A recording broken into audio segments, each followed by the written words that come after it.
آپ درستی بھیجو. اور ان کو اللہ تعالیٰ نے کیسے ساری مخلوق کے سامنے اتنا بڑا کمٹمنٹ کر دی.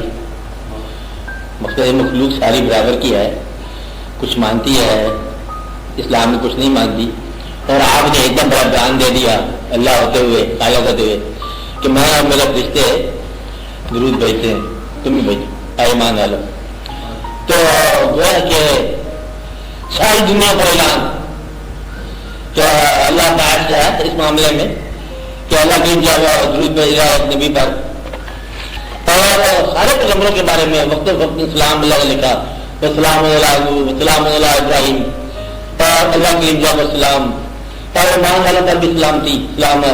مقصد یہ ہے کہ آپ کے لیے کتنی آسان بات ہے کہ اللہ کمیٹڈ ہے نان بلیور کی موجودگی میں, اور آپ کمیٹڈ نہیں ہے بلیور کی موجودگی میں. آپ بات سمجھ رہے, یہ رات سمجھ رہا ہے. اللہ آپ نے نان بلیور کی موجودگی میں کمیٹڈ ہے کہ میں حضور پاک کی وجہ ضرور بھیجتا ہوں, اور آپ اپنے بلیور کی موجودگی میں کمٹمنٹ کرتے ہوئے ڈرتے ہو کہ سارے مسلمان ہیں اس میں جو ہے اس سے آپ گرے جاؤ, کیوں گرے جاؤ.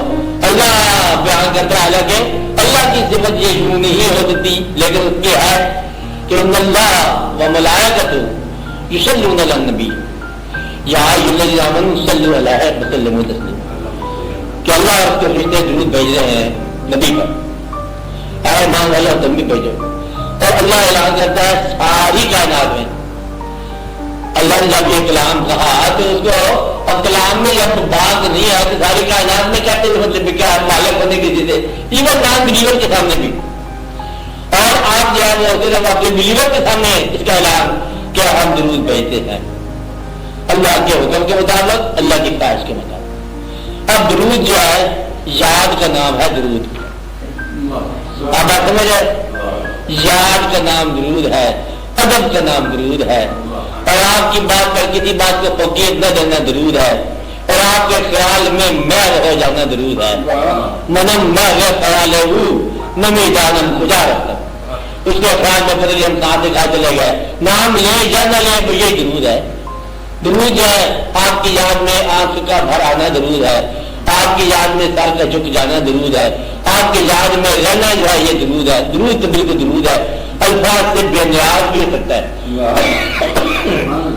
اس لیے آپ اس کا خیال رکھو کہ یاد رکھنا جو ہے یہ درود ہے. اور طاقت بھی یہی ہے